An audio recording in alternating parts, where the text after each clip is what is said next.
Thanks, Anne. Hello, everyone. And I know that some of you already know me, and quite a few have already got my book, which is fabulous, thank you. And the whole mission of trying to get repurposed drugs more accepted is making great strides at the moment, so I'm delighted about that. So I'm going to be talking about starving cancer with various... let's get back on. So I'm going to start with a question. Do we already have a cure for cancer? Tantalizing question, and I actually firmly believe that we do. I'm not alone. Vincent DeVita, who wrote the book The Death of Cancer, and I strongly recommend people read it, also thinks that we're not limited by science. We're limited by our ability to make good use of the information and treatments we already have. And it's doctors who won't stand by their patients and who won't take a chance. If you have stage 4, you should have the right to try. The reason that we don't have a cure for cancer is because we're not treating the stem cell. The stem cell is ignored, and we treat the fast-dividing cell very effectively with chemoradiotherapy, but the little seeds, they're about 1 in every 10,000 cells will be the cancer stem cell. These are slower dividing. These are not killed off by chemoradiotherapy. So these are the ones that are left behind, these seed, and create a new tumor, which is more resistant than before. So when you're given a stage 4 diagnosis, it's also known as lovely names, terminal, and also the final stage. There is no stage 4. Certainly in the UK, you have to have... Sure, I think your problem is we need a new battery. Okay, sorry folks, hang on. Meanwhile... Oh, okay. Okay, for people who would like to have a ticket, a turquoise ticket, it's $20. You have a chance to win an air cleaning machine. The kind that's in this room right now is clean the whole room. This one that's being offered, it cleans 3,000 square feet, most homes. And it's only a $20 donation, and your chances are fabulous. It's a donation to Annie Appleseed Project, which we can use for a scholarship program for next year. We give out about 30 scholarships every year. We're all volunteers. Nobody's making a single penny, but we are helping people. So if you feel the possibility to spare $20 to get a chance to win an air machine, you know, Doris got them. Doris, raise your hand again. There you go. She'll be around. Okay, hopefully this will work better. So when you're given a stage 4 diagnosis, particularly in the UK, you're given a particular line of options. Your first line is to have chemotherapy, and of course that completely wrecks your chances if you have high doses of getting your immune system working. And if you're very lucky, you might have first line and possibly a second line treatment, and then they expect you to die. This is what every oncologist expects. However, I was stage 4. I'm not dead. So if you add things like diet, supplements, exercise, and off-label drugs, I am quite sure that we can try and turn this around. And even if you don't achieve full remission, I think success should be gauged by the ability to live a normal, healthy lifestyle and go about your daily activities and live a full, active life. So this is what I call my spot of bother chart, which was something I put together when I was in early stages of my stage 4 diagnosis. I wanted to attack from every single direction. And you can see on there that I've got some traditional treatments, the chemo, radio, and surgery, but I've got a whole host of other things that I did as well. I didn't just do the off-label drugs. Everybody who hasn't read the book seems to think I'm just all about the off-label drugs. That's very far from the truth. I did detox, I did meditation, everything. And I think it's all important. The only thing on there I took as a drug is aspirin, actually. So the question is, why do we get cancer? Hanahan and Weinberg came out with a whole load of hallmarks in 2000. Most of them related, there's quite a lot of them, but they related to genomic instability and tissue inflammation. With an error, they'd forgotten about the energy metabolism and the evasion from the immune system, which of course is huge. And we know that Otto Warburg discovered the altered energy back in 1926, so big error to miss that out. And of course in 2015 they then decided that metabolic flexibility was something that should be included. Now metabolic flexibility is something I'll discuss, and this is why my Metro map is important for you to understand, that it can rewire. The cancer stem cell is flexible, it's adaptable, it will readjust how it feeds to the environment in which it seeds. And this is why you get different patterns in different locations in the body, because there are different food sources. So say if it is in a fatty environment, it'll learn to live on fat. If it lives in a very protein-rich environment, it'll learn to live on proteins. So you can almost gauge a little bit your metabolic phenotype from the location and what kind of tissue that that it's feeding in. So cancer starts. What I did was I looked at all these hallmarks, and I just decided that it was a bit of a random mess, and there was no pattern. So I broke it down to 5 key progressive stages, and the first stage is the abnormal cell signaling. Wint, hedgehog, and notch seem to be upregulated in many cancers. Hedgehog seems to be pretty much every cancer. And what this does is then send signals with little microRNA. These get taken into the cell, and this triggers abnormal metabolism. This triangle that you see, the second one along, is where you get an upregulation, overactive eating of glucose, glutamine, and taking up of fatty acids to provide the ability to go through glycolysis and glutaminolysis. People get very fixated about the fact that glucose is the key thing for cancer, but it isn't always. It is in the majority of cases, but you have to be very aware that it will rework itself. So if you go on a ketogenic diet, it can very often switch to using acetate, which is a ketone, and also it'll start using the glutamine side. And this overactive metabolism will then secrete growth factors, and the growth factors will switch off the immune system, and that leads you to the fast dividing cell, a runaway cell with no checkpoints there at all. In order to, and where we are at the moment is treating the fast dividing cell. Like I said, brilliant with chemo and radiotherapy. That's been standard treatments for many, many years, and some of these targeted therapies as well. They all work on the genes, okay? This is still, everybody's still stuck in thinking that cancer is primarily a genetic disease. It isn't. It starts as a metabolic disease, and then, of course, you get genetic mutations. And the reason you get genetic mutations is because the cell will swell up. It'll swell up to about 4 times its size, this cancer stem cell. And then you get a lot of acetyl in the cell. This is the production of acetyl-CoA.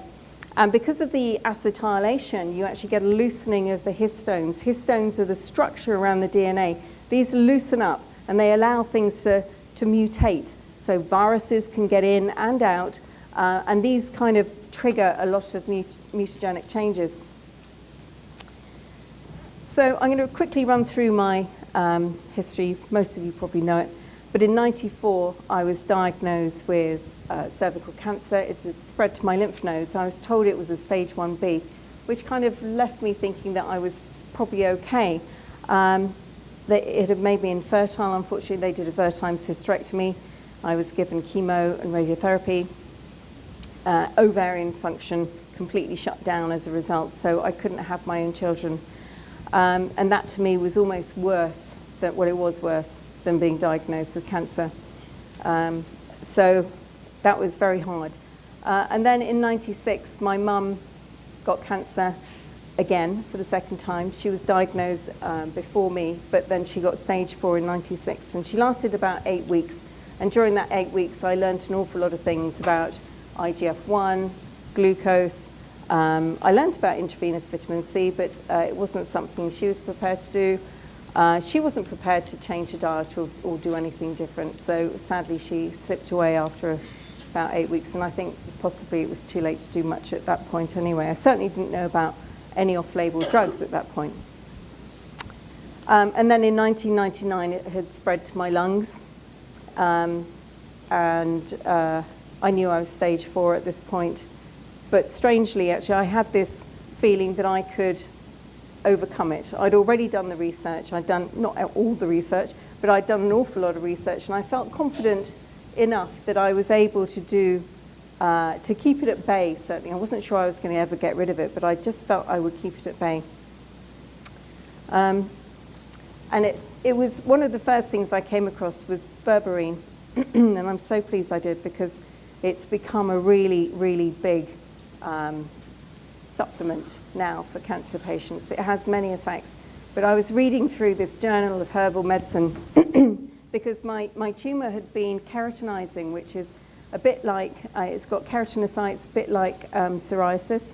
So I was looking up treatments for psoriasis, and I came across this, and it sort of leapt out at me as something I really had to take because of its antimicrobial, antifungal, but it had these anti-tumor effects.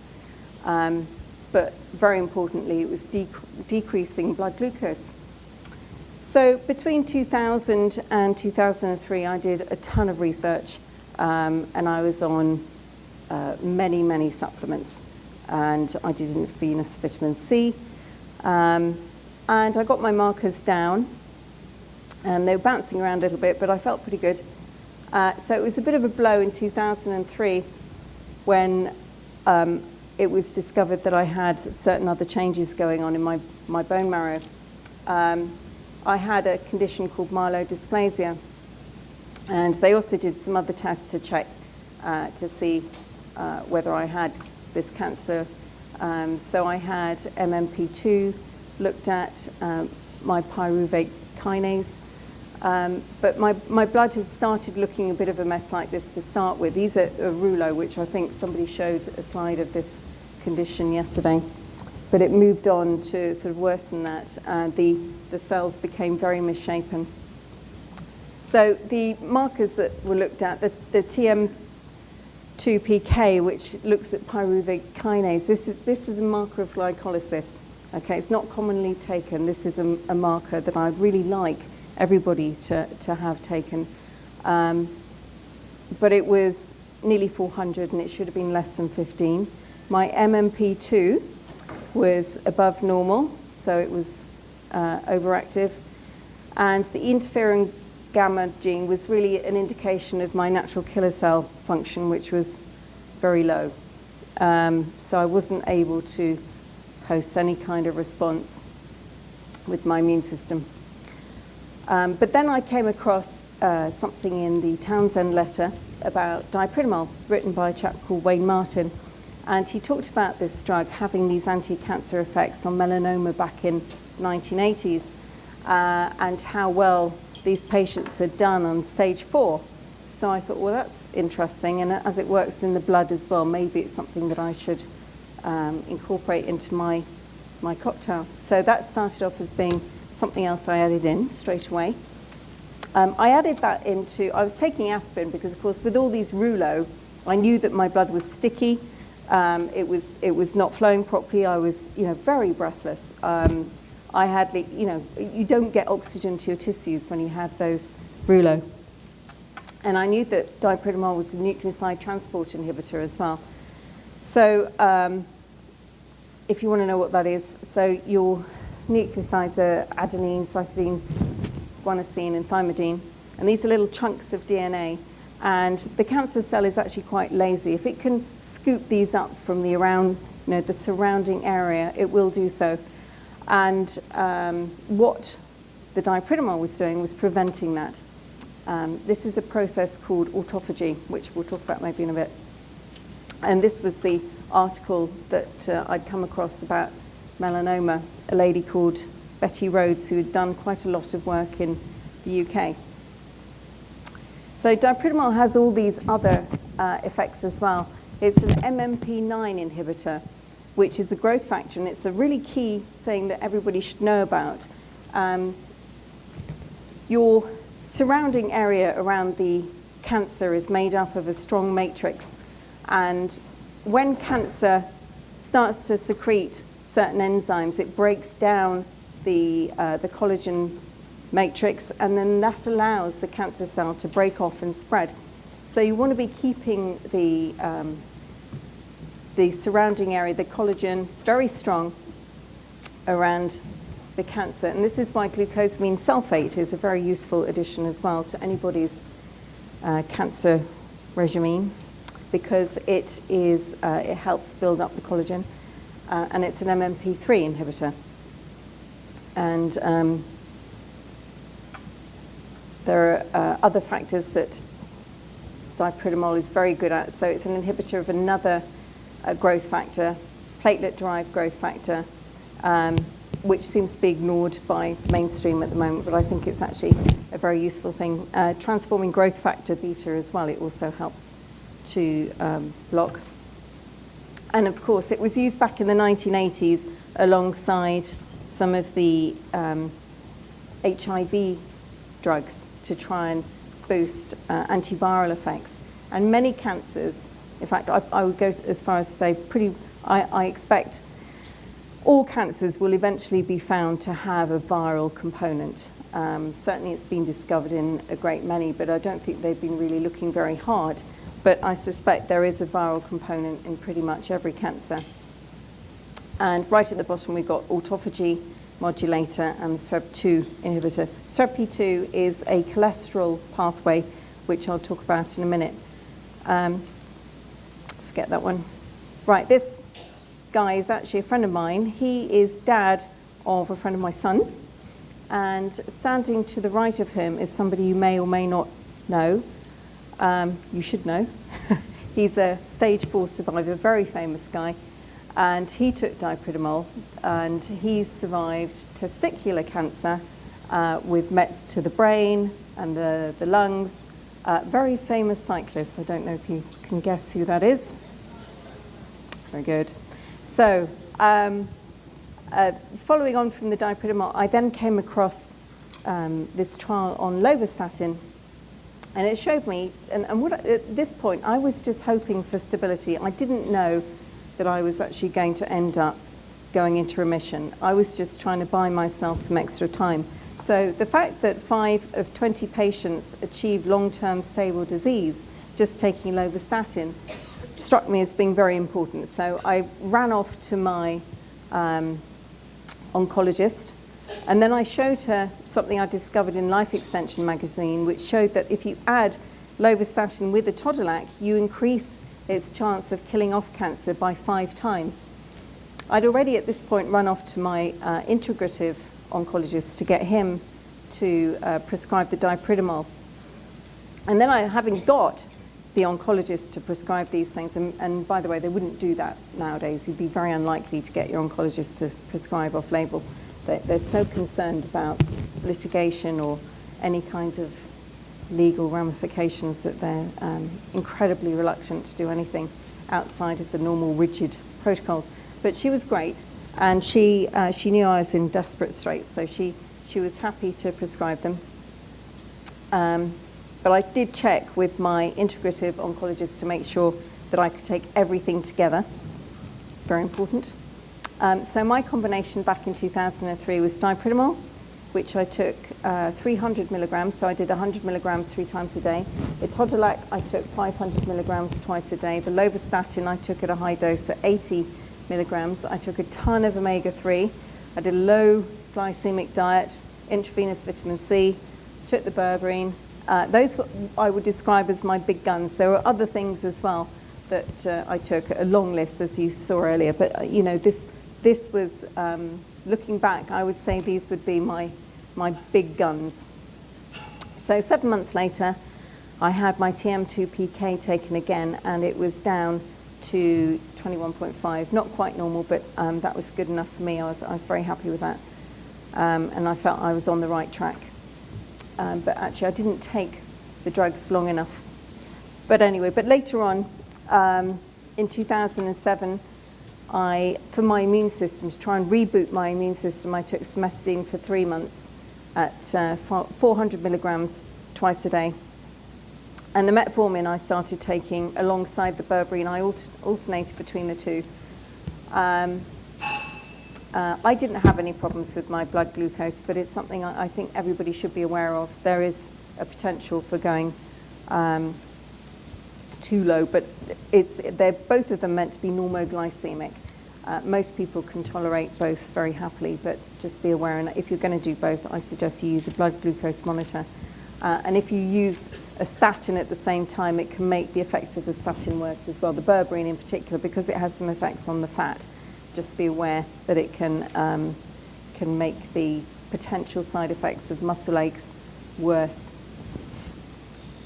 So I'll just show you, this is a graph I plotted when I was going through my treatment. I was running backwards and forwards trying to get markers taken all the time. I really drove them nuts with it. But if we just start off at the beginning. So this was in '99 when I had been diagnosed with the stage 4. So just before that spike was pre-op, and that shows you what happens during an operation. The markers just shot straight up post-op. And then I took chemo, but I took it alongside with berberine and some other things, green tea and stuff like that, and it shot right down to below normal. My oncologist was so pleased. She'd never seen that before. So she was absolutely delighted. So I bumped around in the sort of the blue zone at the bottom there is a normal range. So I bumped around in the normal range, and right after chemo I took the intravenous vitamin C with aspirin and berberine, and then it plummeted probably to I think that's my lowest level ever. I went down to 40, and I was super pleased with that. And then it unfortunately started an upward trend again. And I'm just going to layer this other PKM2 result on top. A normal level for that would be 15, which is right at the bottom of the graph. And of course that's nowhere near 15. And then I started taking my cocktail, and it dropped literally very quickly. But then in 2004, I did go on a bit of a bender. It was a big birthday. I went to Cork Week in Ireland and did some things I shouldn't have done, like drink lots of Murphy's, which is like Guinness, full of iron, really bad. Anyway, so I had a bit of a blip, and then immediately took my dipridamole lovastatin etodolac combo again, and it shot straight back down. I was delighted. Took it for much longer this time because I'd only taken the big cocktail for about 3 months. I didn't know how I was going to react. It was a big leap of faith, totally unknown. Nobody'd done it before, so I didn't know what I was doing. It was guesswork. But this time I realized I probably needed to take it for a bit longer. And then in 2007, this is when I discovered the metformin, and then I added that in, and my markers have just kept, well within normal ranges ever since. So I did a few things like start a business and crazy things, which I shouldn't have been doing when I had stage 4. But in 2015, I came across this article in the Telegraph about the Care Oncology Clinic, and this guy, Ben Williams, who'd recovered from stage 4 glioblastoma. This was the first time I'd seen anybody else who'd used drugs, off-label drugs in this way. He'd used Atra, which is a type of vitamin A. He'd used verapamil, which, a bit like berberine, will make chemo much more effective. It's a calcium channel blocker and will keep chemo in the cell. If you have chemotherapy, you want to catch it when it's dividing, otherwise chemo doesn't work. So if you have something that just keeps it in the cell, verapamil will do that. Berberine also helps to do that, and it'll make sure the chemo's in the cell for that bit longer so you can catch it when it's dividing and make it work. So he'd use that. The other thing he'd used at very high dose was tamoxifen, and that's an IGF-1 inhibitor, and he'd done exceptionally well. I suspect I've never spoken to him, I was going to do a talk with him in 2017. Sadly, he had a stroke and he couldn't make it. I wish he'd taken dipridamol, but anyway. The Care Oncology Clinic is somewhere where I think a lot of you are now familiar as a result of probably my book. And they treat with a cocktail very similar to mine. So they use metformin and a statin. They use atorvastatin. Has a longer half-life than lovastatin and is stronger in its effects. The mebendazole, which, as you know, is very similar to fenbendazole, doxycycline, an antibiotic, and sometimes they'll prescribe a non-steroidal anti-inflammatory, and sometimes they'll also prescribe valganciclovir, which is an antiviral as well, particularly for if you've got an active CMV infection with brain tumours, they will add that in as well. So I tried to tell everybody about this and try to get people to go to the Care Oncology because I was so thrilled to find somewhere where they could go, because I've been trying to teach people that they needed to do more than just the standard of care, and nobody's really listening. So I started off this Facebook group, very small to start with. I got a few of my friends to join, and then it's now mushroomed to, I think we're over 22,000 at the moment, but it's a closed group, so you won't find it unless you take down the title and look for it. But in there we discuss not just the drugs that I've got in the book. There are other drugs as well that can be very useful as well. So please join my group and join in any discussions as well. I also around that time met this guy, Andrew Scarborough, and he had anaplastic astrocytoma, and he'd used the ketogenic diet. And it struck me that we had some similarities, not least he'd also been on Dragon's Den, which I had as well, which is like your Shark Tank. This was during the time I was trying to create a range of toiletries, and I'd launched them in department stores in the UK, but I was trying to go global. But he'd also come up with an ingenious little fitness device. But anyway, so I thought maybe our personalities were a little bit similar in that respect. I know that Joe is very interested in Shark Tank as well, Joe Tippins, wherever you are. He's survived, he's still alive and doing fine, just doing mostly diet-based actually, but he also took valproic acid, and that's a fatty acid oxidation inhibitor. And I suspect that is part of maybe why he's done so well as well. So how best to treat cancer? Well, it struck me that we'd both starved cancer. It wasn't that we'd both been on Shark Tank. Dr. Chi Van Dang has stated quite clearly that cells are addicted to nutrients, and when they can't consume enough, they just wither and die. And this is what happens. If you have a parasite like cancer in your body, you starve it because it won't survive. And that's what happens when you have anything like mice in your house, or whatever. Just don't provide food for them and they will go away. So hopefully.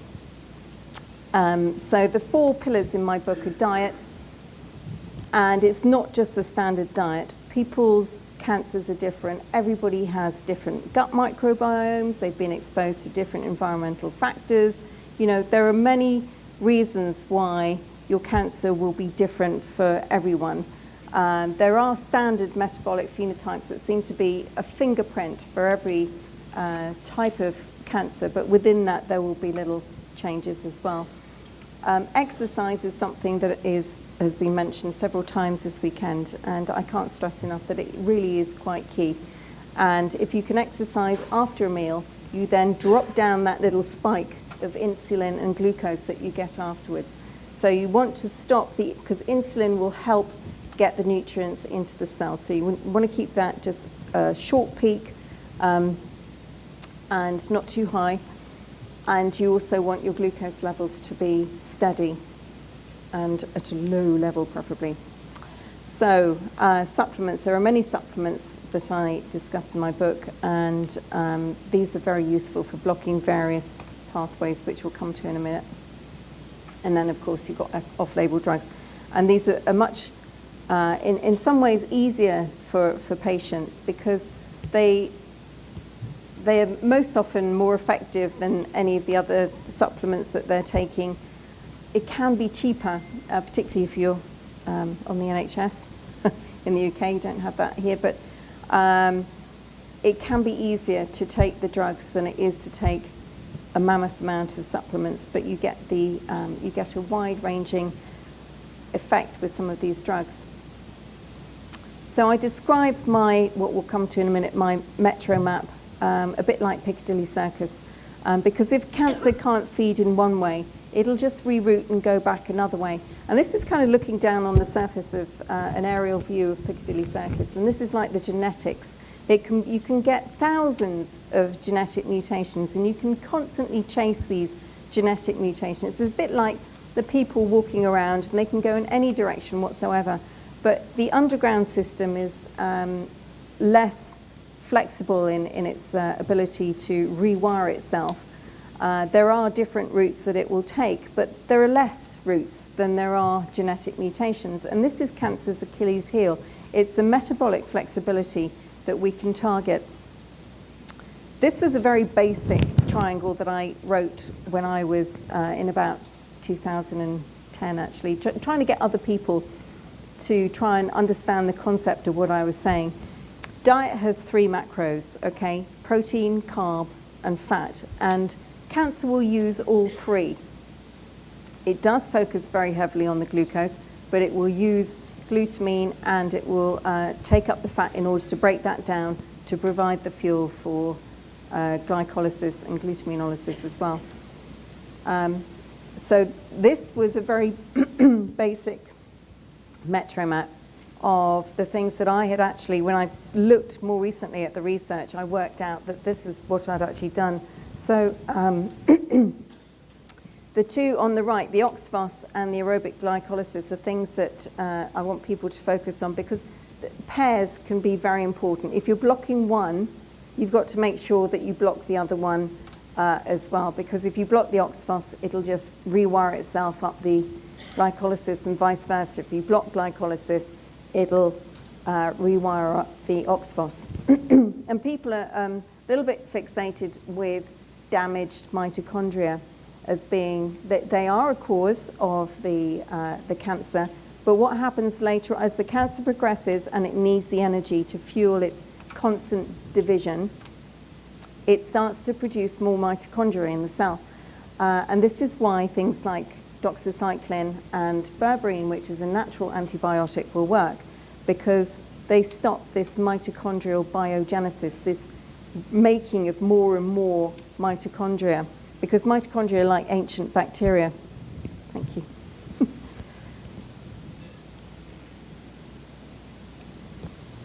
Down on the bottom right,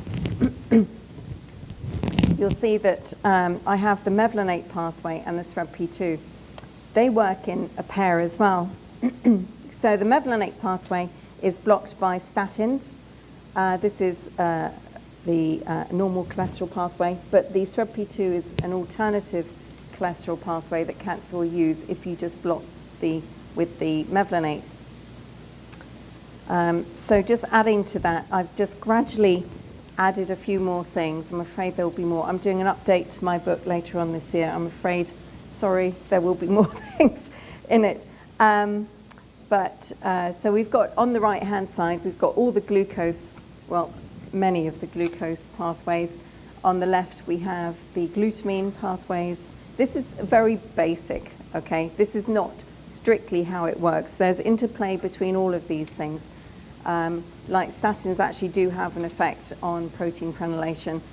So, you know, and it also has effect on, there are many different ways in which this interplay with each other. But underneath every pathway up in the block, I've got different things that will help all these different pathways. And it's all in my book, so don't worry about looking at that too hard at the moment. But there are also, I'm going to be trying to add some more natural supplements into my update later on this year as well.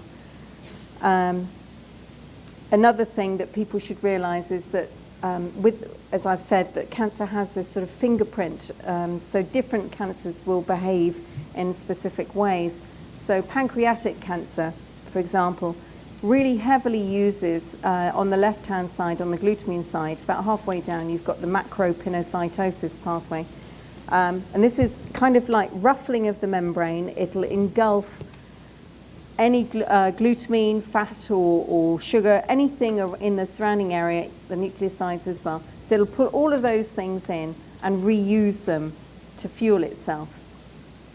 This is why I do worry about people who go on extended fasts, because that can kind of, if you're depleting the ability of the cell to get nutrients in its normal way, it will then use an alternative pathway. The macropinocytosis pathway is key to block for things like pancreatic cancer. Fenbendazole does upregulate this pathway as well. They have shown that, I sent some info to a doctor yesterday because she was saying that a breast cancer patient had refused to take fenbendazole because she was worried about it upregulating autophagy. And I said it's all about the combination. And the research showed that if you added chloroquine with the fenbendazole, the result was much better. So it's all about the combination. You need to be blocking certain things. If you block mTOR, which is above the autophagy, it upregulates the autophagy. So you've got to, if you're blocking one, you have to make sure that you're blocking another one as well in many cases. Not everybody needs to block autophagy. There are different phases of autophagy. In earlier stages of cancer, autophagy can be very useful to recycle and to sort of stimulate apoptosis. But later on, the cancer can learn to use this process to feed itself. I'm hoping one day there'll be some markers so that we can actually determine which cancers will really benefit from that. So I'm going to be adding in my update the LAT1 pathway on the glutamine side. This is the cysteine and glutamate antiporter pathway, and I've got several doctors now. I do mention sulfasalazine in my book, but later on as a way to reduce glutathione because it blocks the intake of the cysteine. Cysteine is a precursor, along with glutamine, to making glutathione. And glutathione is the cell's protection from being killed off. Feverfew is a natural way to sort of drop the glutathione as well. But I've got Dr. Fred Pescatori in New York. I've got Dr. Ahmed Al-Saka in Egypt. If you want to go and see the pyramids, if it's on your bucket list, you're welcome. Anybody who wants to go over there. He's using sulfasalazine alongside intravenous vitamin C, and he uses a bit of artemisinin and iron to try and get ferroptosis. So this is using iron to trigger cell death, and he's getting fantastic results. And I've just got Fred Pescatori doing that in New York. I'm hoping to get Daniel Thomas doing that as well. I'll write to a few other doctors too. Another thing I'm going to add is the MCT transporters. These are lactate transporters. And there's fantastic research showing the pyrosingapine and metformin will kill off even triple-negative breast cancer. But a natural form of MCT inhibitor will be haritaki, which you find in triphala. This is an Indian 3 herb, okay? And this will help block the import and export of lactate. What people haven't, many researchers haven't realized is the reverse Warburg effect, where you get glycolysis happening in the fibroblasts around the cancer cell. These produce lactate. This is all about lactate. Lactate then goes back into the cancer cell, and it uses that, breaks it down to pyruvate, and it goes back into the normal Krebs cycle in the mitochondria. So my approach is really to try, I've nicked Professor Seyfried's press and pulse strategy. My press will be the starve and the pulse will be the kill. And the phases that will help starve the cancer will be right from cell signaling to the abnormal metabolism and the growth factors. People focus very heavily, I see it on Facebook and everywhere, on my Metro map. but you've got to look at the cell signaling and the growth factors as well, particularly if you have a very aggressive cancer. Stopping your MMP9, I think, is really very key. Dipridamol will do that, doxycycline will do that, and I think one or other, and actually propranolol is another one. So that's those three, I think, should be included into people's regime. So once you've starved it, you make it weaker, and then you can give it that blast. Now, unfortunately, there isn't a standard protocol for doing that. I'd love to write a sort of what I would see as an ideal protocol for everyone, but everybody's different. You know, your cancers are all different. Some people will need more of a kill. So if you've got something like pancreatic cancer and it's going crazy, you will need more chemo. You will need to hit it harder. Some people take chemo every day, which makes pulsing any kind. Well, you've just got to do a continuous starve phase alongside. I mean, it's everybody has to sort of try and work out the best way of doing this, in my view. But to kill, you can use my combination. I actually use, because the etodolac and the statin had these effects of killing off the cancer, that was enough for me, alongside some intravenous vitamin C. But obviously low-dose chemo. I also did ozone as well, alongside my intravenous vitamin C, and as you know, that's a pro-oxidant. That helps release free radicals, which help kill off the cancer as well. How to cure cancer? How can we do it? Is it through targeting the genes? Well, targeted therapies are very useful. The immune system, we've got all these PD-1 inhibitors, which people are raving about, but unfortunately, what happens is the cancer cell just produces more receptors, and you eventually keep chasing your tail. In order to block these things, you have to take more and more of the drugs, and then your system goes into meltdown. By targeting the growth factors, Dr. William Lee focuses very heavily on vascular endothelial growth factor. Very useful. Abnormal cell signaling, I think, is ignored. So targeting the things like hedgehog with mebendazole or fenbendazole can work.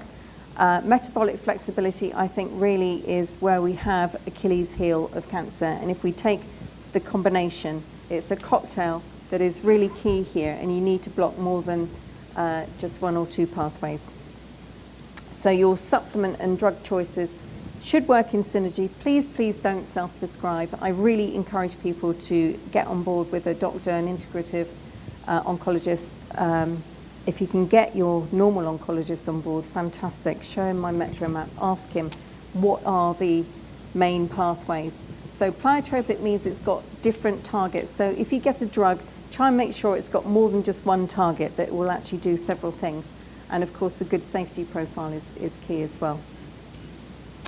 So I just want to finish by saying that I think it's really important that it's not just about how you do all this physical stuff. The emotional side is really key as well. And for me, my main drive for survival was really, I mean, I'd been told in '94 that I was never going to have kids, but in 2006, had Jamie through surrogacy, which is fantastic.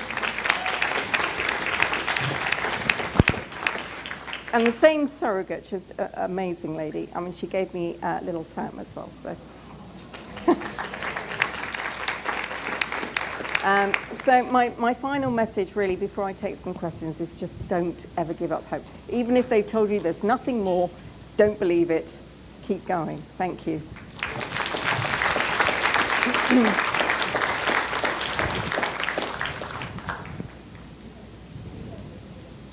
So if anybody's got any questions. I think if people want to ask specifically about their own cancers, it might be worth coming to find me afterwards. I will be signing some books, and I'm selling them cheap. I brought a whole load. I'm not taking them back with me, so I need to get rid of them. So please, if you want to give one to your doctor or whatever, come and find me. Thank you for all your research. Yeah. That's going to help millions of people. I would like to know if it would be a benefit to add, especially patients who have a lot of pain, while they're receiving their IV vitamin C, which have already been done for a long time, but and I'm using the Edutolac IV, 15 milligram, along with the vitamin C. Has Okay. it been any research with that? I haven't seen anything IV, no. Well, you're But- bypassing the stomach, which is a good thing with that. We just have to watch the kidney function, but yeah, I've been using it, and it give great relief for pain, and also it decreased their Your markers? opiate use. How are your markers doing with all of that? Are you seeing any results? Well, yes, but we cannot say it's just, I'm Everything. using everything. The Yeah. diet, the Yeah. sleeping, the exercise, Yeah. the IV, chelation, everything. So, Right. yes, I have great results with this patient, but I just wanted to know if there Okay. was any research about the IV I've Edutolac. not seen that. I've not seen that. But Okay. sulfasalazine might be something you might want to look at using instead, just to drop it. Which one? Drop sulfasalazine. Sulfasalazine, yes. To drop the glutathione, because it seems to be a very effective way to make the intravenous vitamin C work. What is your take on IV glutathione? That will negate the effect of the, because what you're trying to do is pro-oxidant with the IVC. So if you add glutathione, all you're doing is sort of providing a Not strong- on the same day. I don't do it on the same day. No, okay. Glutathione, there are many different approaches to using glutathione. I think if you're getting a very high dose of chemo, you can use it to sort of blunt some of the effects, and it is very good for detox. But it unfortunately keeps the cancer cell alive. It stops it from being killed off. So if you want to kill the cancer cell, you need to take it out of the regime. In my view, I'm not a lover of glutathione personally. Okay, thank you. Okay. And the peroxide, any take on that? On, IV peroxide. oh, I don't know much about IV peroxide. Thank sorry. you very much. Okay. Yeah, hi. Hi. A couple of things. Yeah. I agree with you that this isn't something that you should just simply try on your own unless you've really educated yourself very deeply. I find it hard to identify practitioners that I know to be the right practitioner to really set myself up with. Do you have a list of people who you recommend anywhere on your website? Yeah, there should be a list on my Facebook group. So if you go in there and look under files, I think you'll find a list there. Okay. Yeah. And then the other thing is how does this differ for someone who has no evidence of disease? Meaning there has been a tumor, there has been treatment, and now there's no evidence of disease. Okay. How do you think along these lines in that? Because one has to always wonder if it will come back. Yeah. So there are tests that you can have done to look for circulating tumor cells. How reliable they are, I don't know. You know, I have my doubts sometimes that they're terribly reliable. But besides that, we know that there are bound to be cancer stem cells left behind after traditional treatments. So I would suggest anybody, even if they're NED, to look at all of them, because what we're doing with the off-label drugs is targeting the cancer stem cell, and that's the key to preventing recurrence. So I would definitely look into it as a way to prevent further mets. Would you look for any particular lab values before you say, hey, let's get onto this now? No, or I'd do it. You just would do it? I would do it. Okay. Yeah. Interesting. So, Okay. yeah, and probably do it for about a couple of years, you know, and make sure your markers are down all that time. I'd like to comment on what Cindy asked and what you said about the circulating tumor cell test. Biocept out of San Diego does it. Right. But from what I've read about that test, and I'm waiting for my results to come back, is that it's either they detect or they don't detect. So if there's one, they detect it. If they miss it, then they say they didn't detect it. So I think I kind of agree with you. I'm not really sure how accurate Yeah. it is. How expensive is it? I haven't gotten the bill yet. Okay. I don't know. How much? 500, okay. 1,500, okay. My question to you is, after reading the book and really trying to comprehend the Metro map through my chemo brain, I'm I haven't quite clearly understood, and I'm asking this question because I hope that it will help other people who might be wondering the same thing. Can you have to block all three pathways. Can you pick and choose 1, 2, or 3 substances from each pathway, or do you have to use all the substances? Because I'm so nervous about my aggressive form of breast cancer that I'm throwing not all of this, but I'm throwing so much at it through some of these, through supplements. I don't know if I'm doing enough. I don't know if I'm overdoing it, and I don't know if I'm missing something. I wish I had a really clear answer for you, but unfortunately, we're on the sort of edge of new research here, and there are no clinical trials on any of this, really. There are only little patchy ones, maybe on, like the Care Oncology doing a study on the 4 drugs, but really just working out what is best is really quite tricky. And do you need more than one thing on one pathway? I would say the loratadine for blocking macropinocytosis is not enough. The chloroquine is much more effective, but something else that people can add to that is black seed oil as well, as a natural substance as well to help block the autophagy. So I'd suggest adding that one in.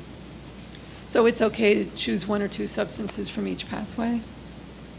It depends. You see, if you've got if you are an ER-positive breast cancer, you'll be using oxphos probably more than glycolysis. Whereas if you've got some of the other cancers, they can use glycolysis more than oxphos. So you might want to add more of that pathway in order to block that rather than the oxphos. Does that go for HER2 positive as well? Not that I want to get too specific. I won't get too specific here, but Yeah. with that, it does tend to upregulate. If you look at research, you'll see that Herceptin with chloroquine, so clearly it does use this autophagy pathway. If you put chloroquine with Herceptin, it'll stop Herceptin from not working. It'll keep it going. It'll make sure it has a continual effect. Okay. So it's just blocking those 2 sides of the pathway. Okay, great, thanks. Okay.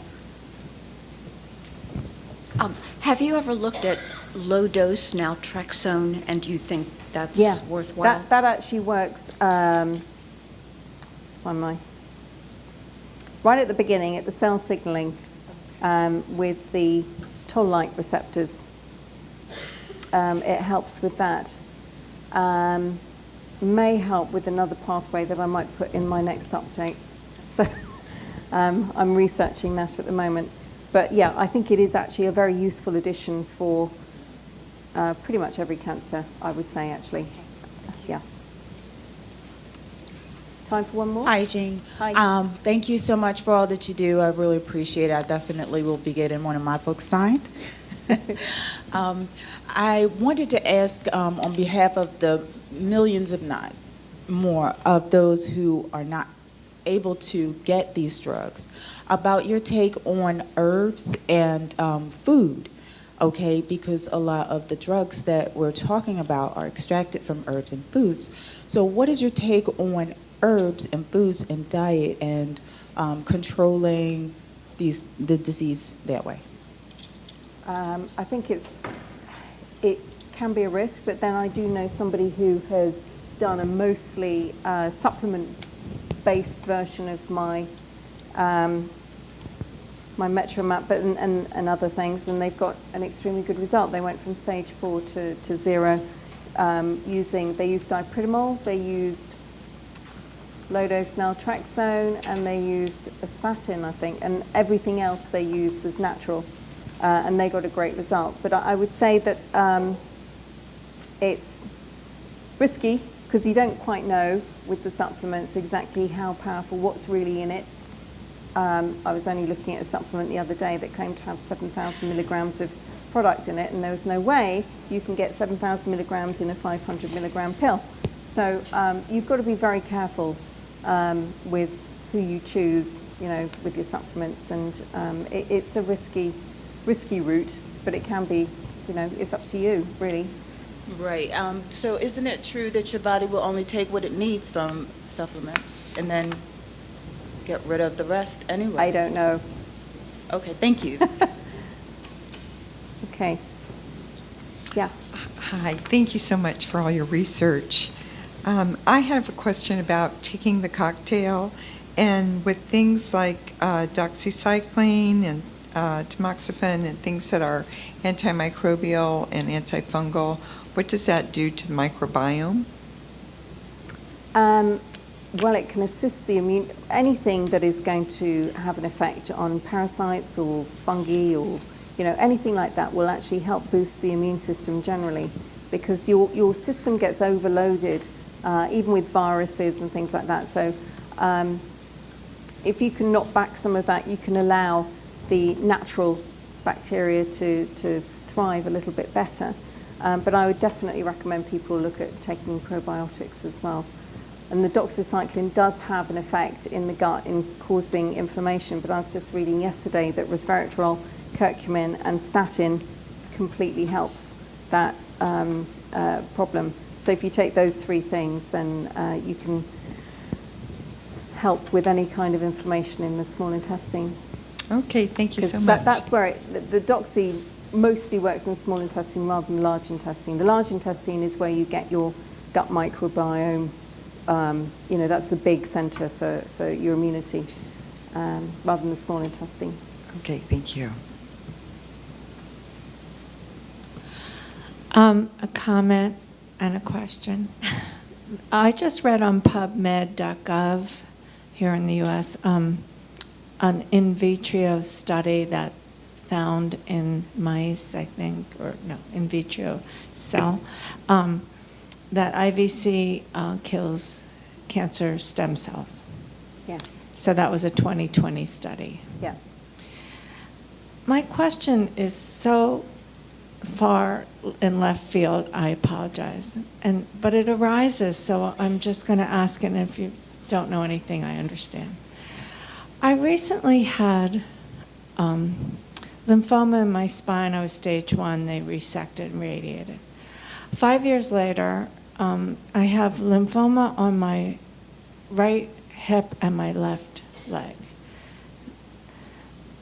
About a year ago, I had a bad knee, and I went and I had the platelet.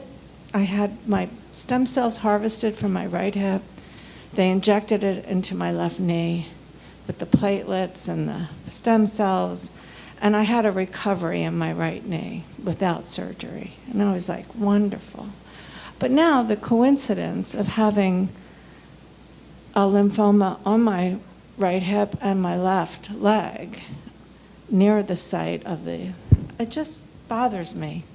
I don't know, since you're such a great researcher, if you've ever come across anything about that synergy or coincidence. I've not seen anything. The stem cells are stem cells, and they will adapt and change, and maybe, I don't know, maybe you picked up a dodgy one in the bone marrow that you transferred down to the leg. I just don't know. I don't know. Yeah. But, generally speaking, you're trying to stimulate. Stem cells are not cancer stem. Cancer stem cells are quite specific. They're not your general stem cells. People need to differentiate between one and the other. Far away. Just picking up on what the question was of the lady with the hat earlier on, in terms of how do we know that this works, right? We do certain functional lab tests. I think that was discussed at this weekend a couple of times. The Bioset, for example. Again, we're looking for trends here. So we do these tests, we do them in certain intervals, and we want to see trends. And sometimes we also have to figure out what is our own baseline. So slightly elevated certain tumor markers could be your normal, and you want to see if it trends over a period of time. So we can use a couple of tests as well. And then we also just need to put our faith into what we're doing here. And I just want to thank you, Jane, for sticking your neck out, because you're really walking territory here that is very helpful, and we kind of have to trust in us as well that some of this will take foot, and we're doing more than what we can. But when we rely on the tests, again, we're looking for trends. So when we do the Bioset, for example, you really need to do 3 over a period of 1 to 1.5 years, is there a trend? When we do other cancer markers as well, are there trends? So let's just keep that in mind as well. Let's not freak out if one test comes back and something shows up there. That might just be your norm. Okay. Thanks. Yeah. Good comment. Okay. Hi, Jane. Thank you for what you do. I have two questions. One, you mentioned a lot about a drug called hydrochloroquine, which is Paquanil. And I've read about that drug that's supposed to be very effective against malaria, but it also has side effects against people's eyes, retinas. Have you ever heard of that? Yeah, it's actually it's a safer version. Hydroxychloroquine is safer than chloroquine.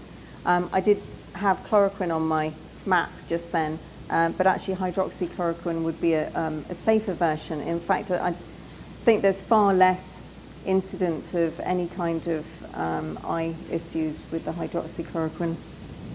Do you know about that, Jeffrey? Or yes? Can you comment on that? Yeah, I use Paquanil for chronic Lyme patients. So you have to get a baseline vision test. Yeah. And then you have to do it every 6 months to 1 year. So if you get a clearance from your ophthalmologist, it should be okay. Okay, thanks. The second half of my question is, I've been on your program for over a year. It's gone well. But regarding one of the key components, the doxycycline, they changed me from taking it like every other month to doing it 100% of the time. And if it's affecting my microbiome and my stomach, how do I deal with not taking it? I've stopped taking it sometimes because it has such a big effect on my stomach of taking it 100% of the time. And I eat very, very healthy. Well, it affects fatty acid oxidation, works on oxphos, and it also works on the MMP9. So you need to make sure that you've got those three things kind of covered. Dan-Shen is a natural version of a fatty acid oxidation inhibitor, so you can use that. Berberine, metformin is also going to be blocking the oxphos anyway. But are you taking anything? Dipridamol and propranolol are two very effective MMP9 inhibitors. Have you thought of looking at adding those in? In lieu of the doxy? Yeah. If you don't want to take the doxy, there are alternatives. You know, you just got to work out what it's the things that it's covering on the pathways. And substitute. And then just substitute those in. Yeah. I haven't actually got Dan-Shen on fatty acid oxidation pathway in my book, but that is something that will block fatty acid oxidation. It does other things as well. It's kind of like a natural dipridamol. I don't know whether it blocks MMP9. I'll look that up. Okay. Thank you. Thank you, Jane, again for educating all of us. Appreciate it.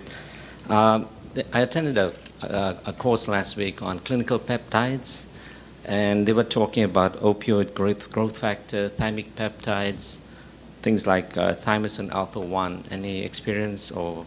None whatsoever, I'm afraid. Okay, there's a physician out in Puerto Rico who's doing a lot of work in that area. Okay. And also a physician up in Orlando area was doing a lot of work in that area. So the premise there was to try and at least control it, and they're getting some good results in that area. I'd love any research. Please send it over. I'd like to look. All right. Thank you again. Thanks. Thank you. Okay. All right. Thank you so much, everyone.